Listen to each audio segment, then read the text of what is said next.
Hello and welcome to North Country Matters. My name is Paige Smith and I'm a student majoring in communications at Clarkson University. Today we are hosting a conversation with Valarie Dana, a counselor and advocate at the Renewal House, and Caitlin Hill, the legal advocate with the Renewal House. Joining them in conversation is Bess Kirnie, an educator and retired superintendent of schools, and Donna Seymour of the St. Lawrence County Association of University Women. Welcome, Donna. We'll get us started. Thank you. Thank you very much, Paige. Thank you. Well, we welcome to Caitlin and Valarie. This is the second time we've had you back. Very exciting to be able to continue the conversation that we started last fall. This is February, which is the beginning of Teen Dating Violence Awareness Month. And working with young people is an integral part of what you and your colleagues do at Renewal House every day of the year, not just for specific months.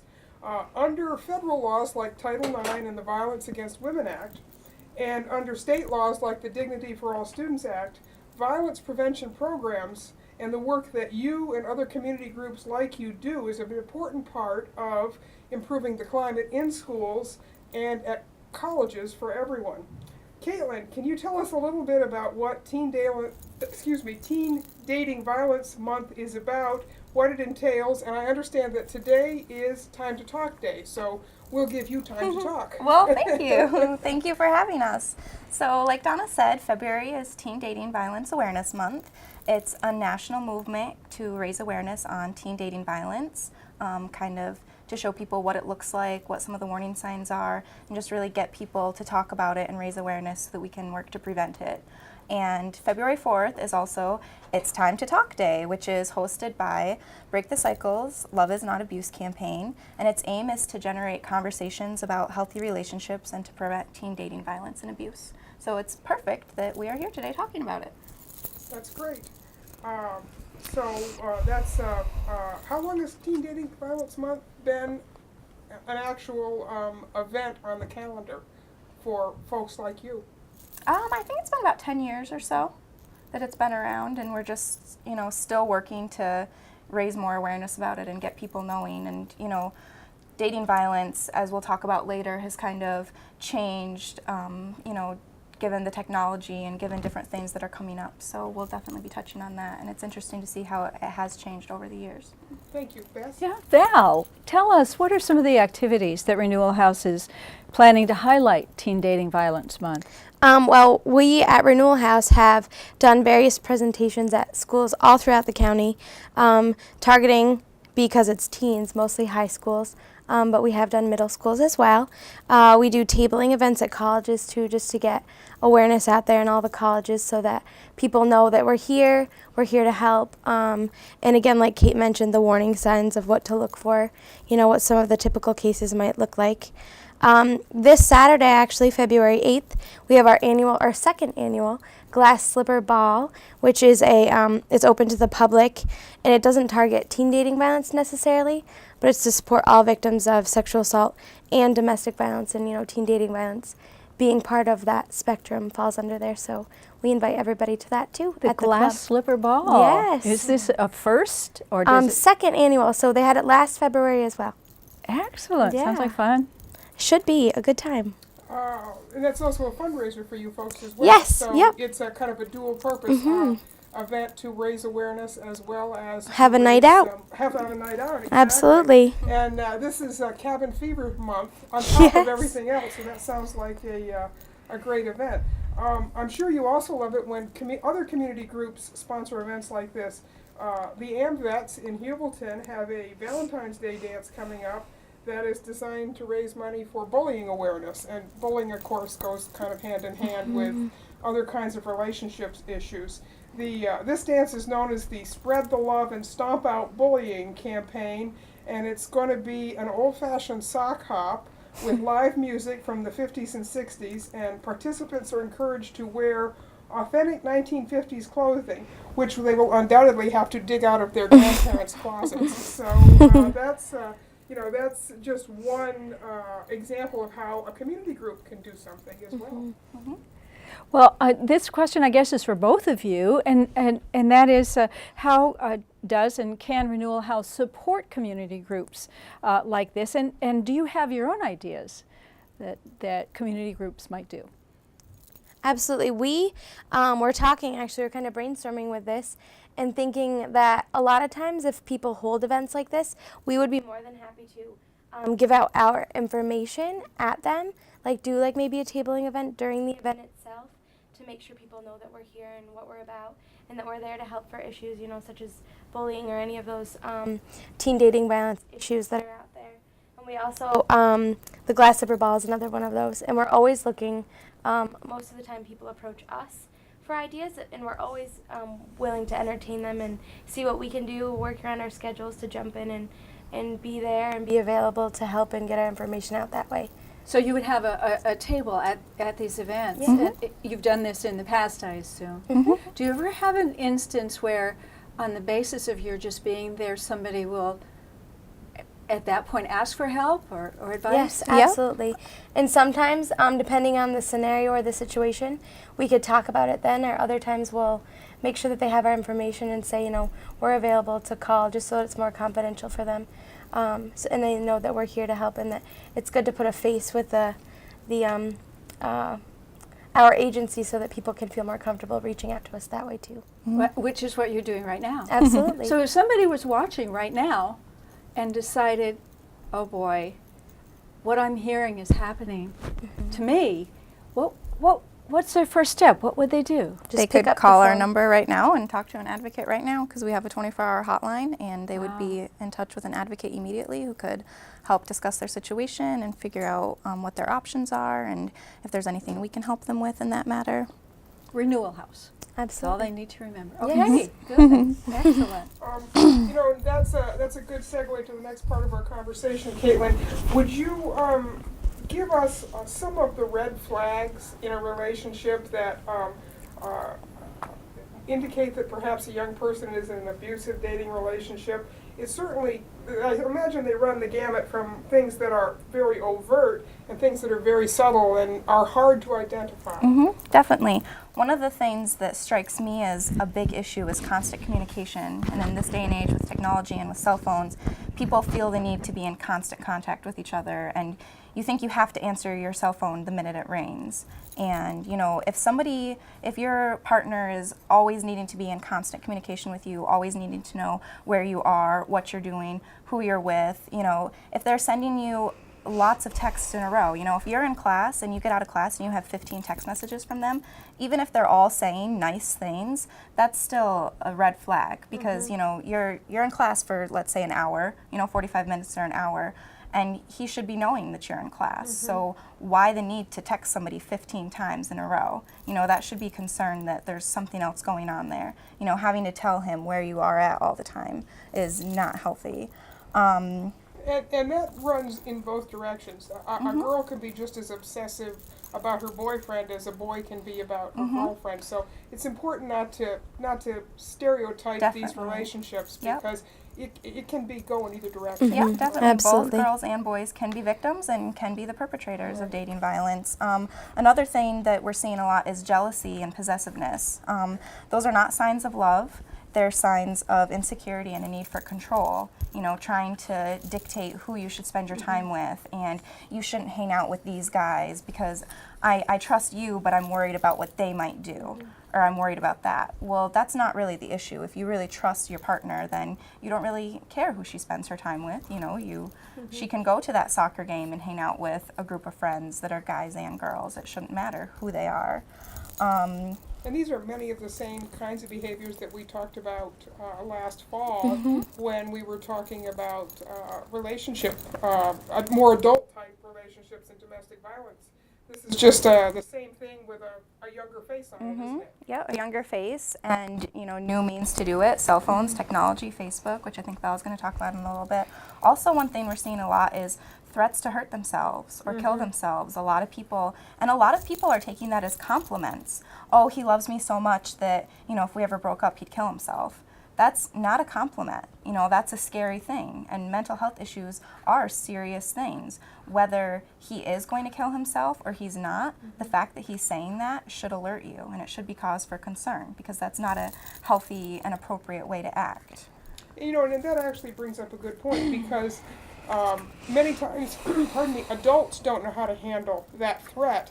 And now we're looking at teenagers being given that same scenario, and it's really difficult to know how to respond to that, to understand exactly what it is. Is it controlling behavior? Is it a cry for help? Is it a sign of some, you know, real mental health issues, as you just said? So, you know, no teenager should feel like they have to know the ins and outs of a very complicated situation. So And reaching out for help is important. Definitely. I Absolutely. was just telling one of my clients today, she had the same concern. She's been talking to an individual who has been threatening to kill himself, and I have told her, you are not a licensed therapist, you're not a counselor, you don't have the resources, you're not equipped to handle that situation. So the best you can do is refer him to other organizations that can, and kind of step away, because you cannot fix him. Like, you know, you cannot help him in that regards. He needs the help of somebody else. You're not capable, and you shouldn't be responsible to administering that kind of help.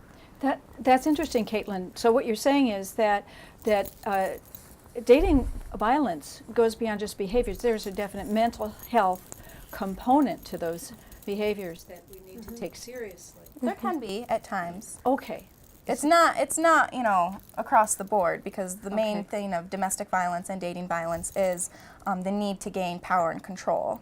And, you know, it's just the different means that they choose to do that. And, you know, some people that are perpetrators of domestic violence do have mental health issues that need to be addressed. But that's not to say that, you know, that's why they're perpetrators. You know, they don't necessarily go hand in hand all the time. There could Okay. be both at factor. the big there. component, and what it will narrow down to, is power and control.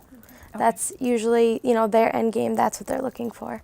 And sometimes with the threats of suicide, whether they're real or not, that could be where you get the mental health possible. Yeah. But of course, the point is that no layperson is able to judge whether it is a cry for help or Absolutely. or manipulative behavior. And you know, and that's why we're here too. You could always, if you're in that situation where you're not quite sure where to reach out, that's a good time to call and say, you know, this is the situation I'm put in. Just like when Kate said she had met with someone today, that's a good place to meet with someone, you know, talk it out, and then see what the options are, you know. It's easier to see it from an outside perspective sometimes than when you're in it yourself. Yeah. So that's why we're here. Let's go back to that sock hop, okay? Okay. Okay, because I want to know how dating violence has changed since the 50s and 60s, or even earlier than that. Are we talking about the same kinds of behaviors now in an electronic age? They're still there, but there's another component now. Definitely electronic media, like as Kate had talked, texting, Facebook messages, the new Snapchat, all kinds of social media, different ways of approaching it, has definitely turned into its own type of abuse, basically. We were just talking in the office the other day how electronic media and technology is changing the power and control wheel itself. So there's a power and control wheel out there. If you Google it, it'll pop up, explaining the types of abuse, and they're actually altering it to make a new sliver for technology because it's becoming so prevalent. And it's very real. I mean, you see it all the time. People being bullied, threatened through messages. We had talked about sexting and possibly using any of that information that it's exchanged, maybe in confidence, to maybe when a breakup is potentially happening, trying to be used as blackmail. And then, you know, that can become a real threat and a real issue, and cause someone to want to stay in a relationship so that information isn't leaked and put out there.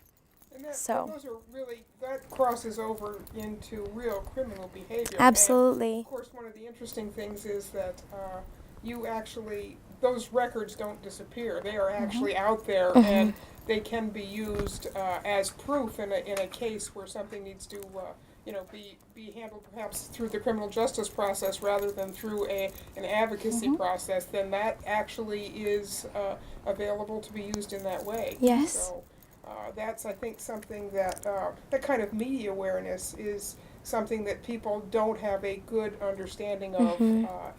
Right now, young people, and I think even some of us older people, sometimes don't think about our electronic footprints in the same way. And that's another thing is we at the office too have tried to, we've taken some trainings to better help ourselves understand of ways to preserve messages and how some things can be helpful in situations as far as like apps and technology, and how other things can be misused by abusers. So we're trying to educate ourselves too to help people who do come to us and having this happen be able to preserve, you know, those messages or acquire them so that they can use them, you know, if it does go to the police or orders of protection and things like that, so that that's kind of included in there to help them. I can see where the use of electronics in electronic media can make it very, very challenging for parents to help their young people, because if it were left up to me, you've already, I mean, you kind of lost me at Facebook, and there's so much out there and it changes so quickly. It must be a challenge to educate parents so that they can help protect their children. It's definitely a barrier, but again, you know, we're always here to help, even if it's to sit down and talk like, you know, these are the steps that people are using and that we're seeing, and maybe these are some things you could talk to your teen about. So you actually get phone calls from parents who are looking for information. They are not quite sure what the situation is with their teenager, and they're looking for help too to decide whether they should be worried or not. Absolutely, yes. Definitely, and we can take those calls and we can give them as much information as we can and help them figure out what's going on. And sometimes we've arranged to meet with the child in our office and talk to them and just kind of make them aware and give them some information that maybe they weren't aware of. In a case like that where a parent has a concern and you come, you bring the individual into your office and you're talking to them, are they also surprised? Do they think it's just a case of parental interference, or are they surprised to sit down and talk to professionals like yourselves and learn that they may actually in fact be in a relationship that has some very unhealthy aspects? I think it goes both ways, and I think it depends on the relationship that the person has with their parent, because, you know, I've had instances where that's happened where I haven't heard back from, you know, the person that the mom brought in or whoever, and, you know, I'm assuming that she's probably thinking, oh, here's my mom, you know, trying to tell me what I have to do, and, you know, of course that person's going to be on her side. But then I've had others that I think it kind of opens up their eyes to it, and even if they don't reach out right away, at least I can, like, see the wheels turning in their head, and, you know, maybe a couple months down the road they will remember, you know, our discussion and kind of think back to it and look back on it and call us up for help. So And that's what they I- kind of self-refer in one Yeah, way. and that's what I always call is planting the seed. You get the information out there, they know we're here. So if it reaches the point when they do internalize what we talked about and they do want to reach out, that they know we're here to help. You know, that brings up an interesting point, because of course it isn't just teenagers in high school, there are teenagers in college as well. I mean, here we sit on a college campus and probably half the student body is still in their teens, and obviously when you come into a college environment, you don't have that same support structure that the family has. You're not in perhaps a school setting where a lot of people know you and kind of have your well-being at heart. It's much more anonymous on a campus. What happens in a case like that if a parent is really concerned that their college-aged teenager or young person is getting into an unhealthy relationship? How is what you do on college campuses, how does that help? I think getting the word out just so that they know we're here is a big thing. I mean, if you go on to college campuses a lot of the time and you ask people, have you ever heard of Renewal House? You might get a raise of hands, but then you ask, do you know what we do? And sometimes they're like, not really, you know, a few less hands go up. So I think just being able to explain what we do and, you know, how we're a referral service and we do a lot of other things, and just getting the word out there is big. I mean, parents coming to us, we consider them secondary victims. So we would meet with them and we would talk with them about the options. So maybe if their teen is out of county, perhaps, that they can still have the information and relay it to them when they come home, or whatever that may be. Or we could talk to them about where their teen is going to college and try to link them up with maybe a county in that agency or an agency in that county that does what we do, because that's, you know, where the referral comes in as well. And I think it's really important for parents to just keep the lines of communication open and doing it in a non-judgmental way so that your teen does want to come to you and talk. You know, they need to be, like, have the idea that they can have this talk in a safe environment where they're not going to be judged and they're not going to be in trouble and they can just talk. And sometimes the best way to do that is to just have casual conversations like we're doing now, you know, especially on It's Time to Talk Day, and having conversations that will actually interest your teen. I know some things that I do when I go to college campuses is analyzing the song lyrics of today. You know, that kind of grabs teens' attention and brings them into what I'm talking about, because this is real. And if you hear some of the song lyrics that our kids are listening to and that, you know, young adults are listening to on the radio, they're not the most positive messages. You know, they are sending messages of violence and hate and, you know, disempowerment of women. And talking to your teens about, what are you seeing in the media? What are you seeing in the song lyrics? What are you seeing in the movies? What are you seeing in commercials? Do you know, just asking their opinion. Do you think that's a positive portrayal of women, or do you think it's not? If not, why is it? You know, and going on with that, I think is really a good door opener to talk about those types of things. Is that something, Caitlin, that you might use, say, if you were to go into a high school and well, what are you doing in local schools? We usually, how that works in at Renewal House is a lot of times either professors from college campuses or teachers will reach out.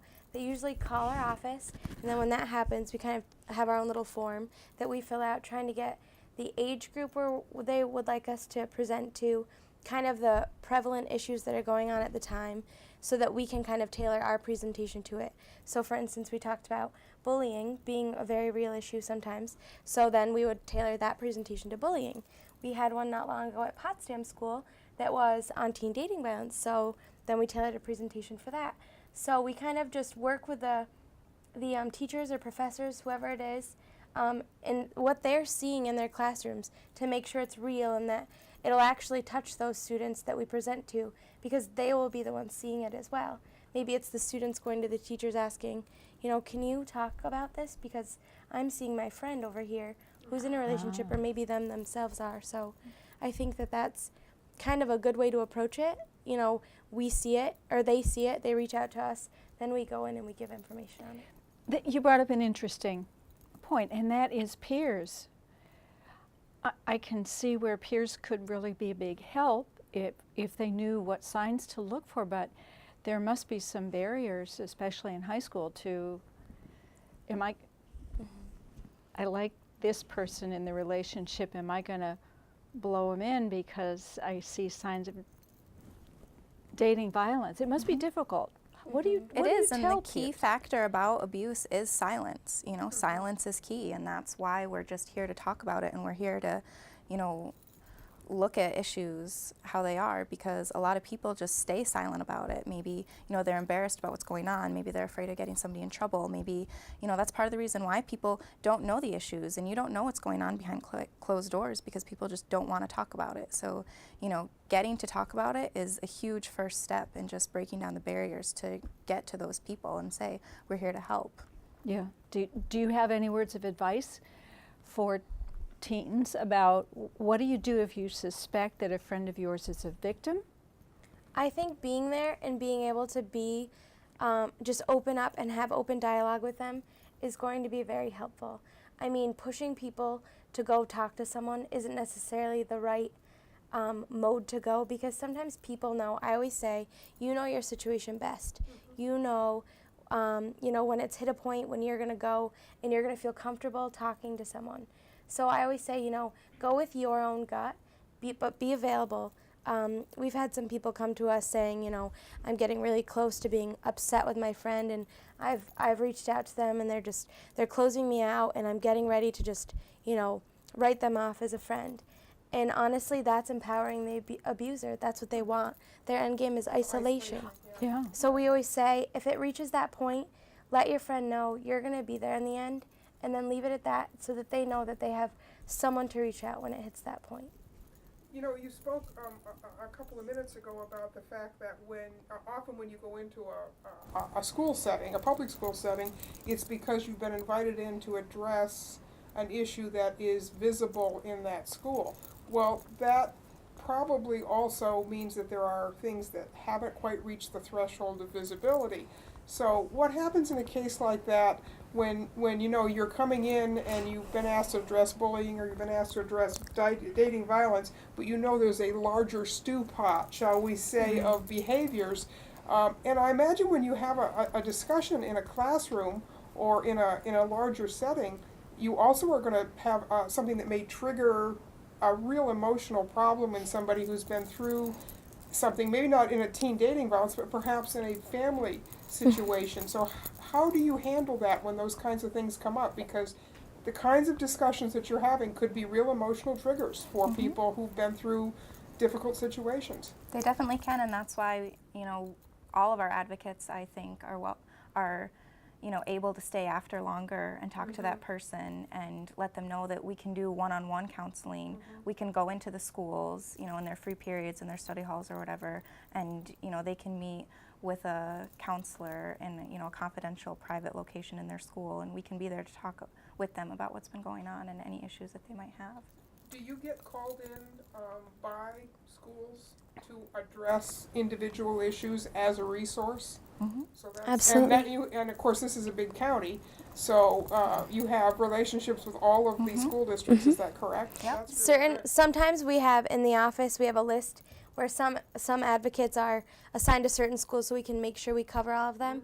But that's not to say that we only go to those certain schools. We're obviously, you know, pretty flexible about it, who goes where, and just to make sure all the needs are met across the board for all the school districts.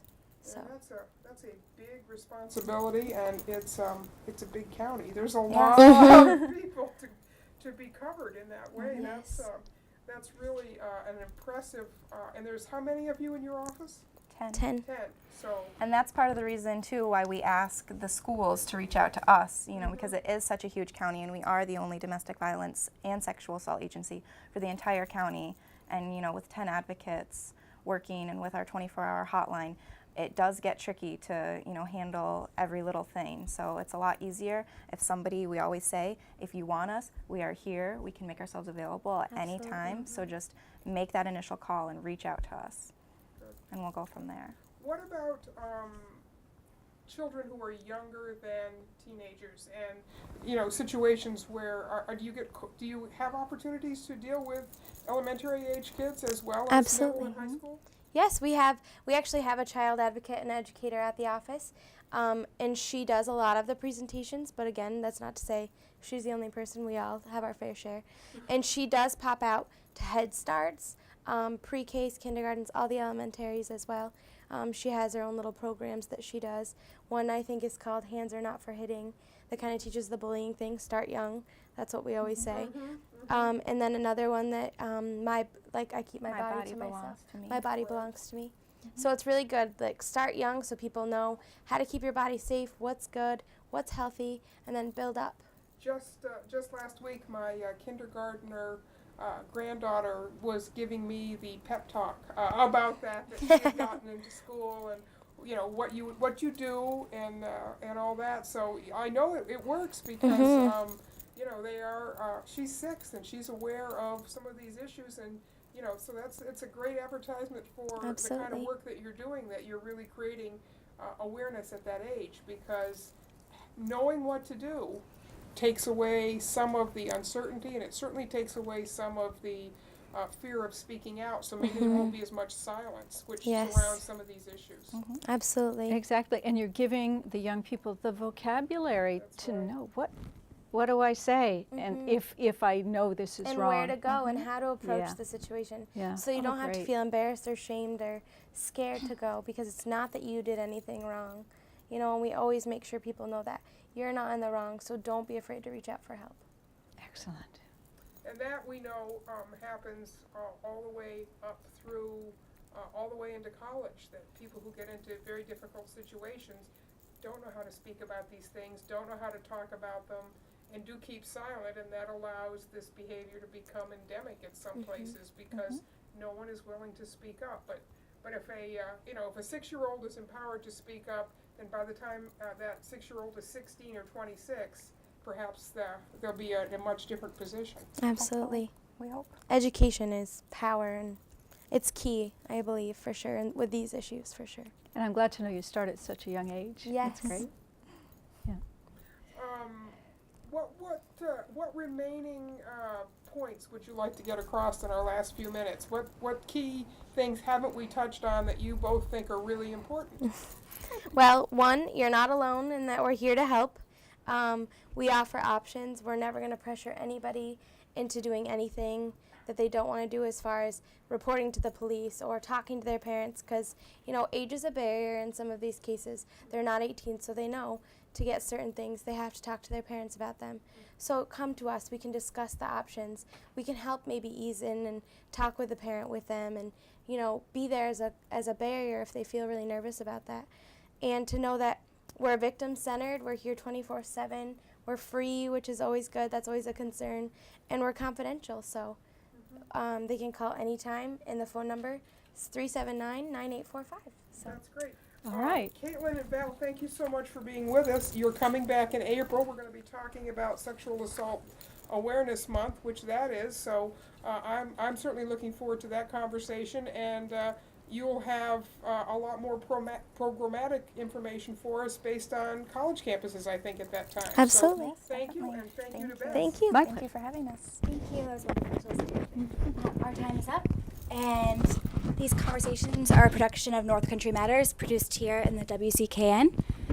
This show is a civic collaboration between the St. Lawrence County branch of Association University Women, the St. Lawrence County League of Women Voters, and the Media and Communications Department at Clarkson University. Thank you. Until next time, remember, our North Country Matters.